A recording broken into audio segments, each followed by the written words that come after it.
Hi అండి. ఈరోజు మరొక ప్రాంతం విశిష్టత నేను చెప్పదలుచుకున్నాను. మా కొల్లాపూర్కు దగ్గరగా 8 కిలోమీటర్ల దూరంలో సోమశిల అనేటువంటి ఒక శైవక్షేత్రం ఉంది. అక్కడ పాత ఊర్లు మొత్తం కూడా అప్పుడు కృష్ణానది బ్యాక్ వాటర్లో కొట్టుకుపోతే మళ్ళీ కొత్తగా ఇక్కడ దేవుళ్ళను అవన్నీ కూడా ఆలయాలను నిర్మించడం జరిగింది. ఇక్కడ సోమేశ్వరుడు మా సోమశిలలో ఉన్నటువంటి దేవుడు. చాలా ప్రత్యేకత ఉంటుంది సోమశిలలో. చాలా మంచిగా ఉంటుంది. అయితే ఇది పడవ ప్రయాణం కూడా ఉంటుంది, తర్వాత బోట్ షికారు కూడా ఉంటుంది. మొత్తం కూడా మనం అక్కడ చూసుకోవచ్చు. అక్కడ కాటేజీలు కూడా ఉంటవి. చాలా రేటు ఉంటుంది అన్నట్టు. అంతేకాకుండా ఇక్కడ షూటింగ్లు కూడా జరిగినవి. ఇది సీరియల్స్ షూటింగ్స్ జరిగినవి.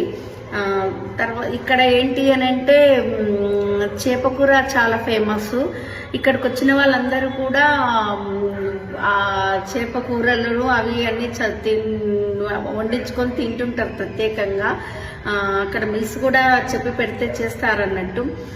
అంతేకాకుండా ఇక్కడ సోమేశ్వర ఆలయము అనేది చాలా మహిమగలటువంటి దేవుడు మా శివుడు.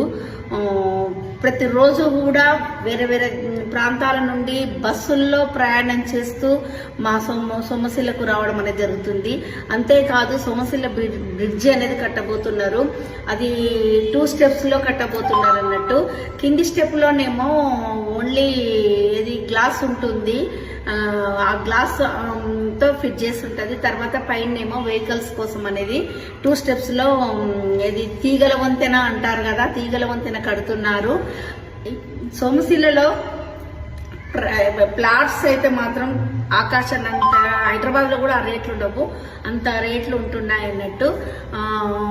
కాటేజీలు కూడా చాలా రేట్లు ఎక్కువ ఉంటాయి. సుమారుగా 4,000, 5,000 to 3,000 కూడా ఉంటాయి. కొంతమంది ప్రైవేట్ వాళ్ళు కూడా కాటేజీలు పెడుతున్నారు. మీరు కానీ ఎప్పుడైనా సోమశిలకు వచ్చిందంటే ఆ ప్రకృతి అందాలను, అక్కడ ఉన్నటువంటి కృష్ణా నదిని చూసి మీరు మర్చి పరవశించిపోతారన్నట్టు. ఇక్కడ కూడా నల్లమల్ల చుట్టూ కూడా ఏంటంటే గట్లున్నాయి. చాలా ఆహ్లాదకరంగా ఉంటుంది. నల్లమల్ల అడవుల మధ్యన ఉన్నటువంటి మేము ఈ ప్రాంతాలను ఏదంటే ఈ ప్రాంతాలను ఎప్పుడంటే పోయి చూసొస్తుంటాం. మీకు వీళ్ళు దొరికితే మీరు కూడా వాళ్ళు వచ్చి ఇక్కడ చూడండి, ఓకేనా. ఈ సోమశిల బ్రిడ్జి వల్ల మనకు బెనిఫిట్ ఏంది అని అంటే, ఇక్కడ మనకు కర్నూలు కానీ అక్కడ కానీ తిరుపతి కానీ అన్నిటి కూడా మాకు సుమారుగా 50-60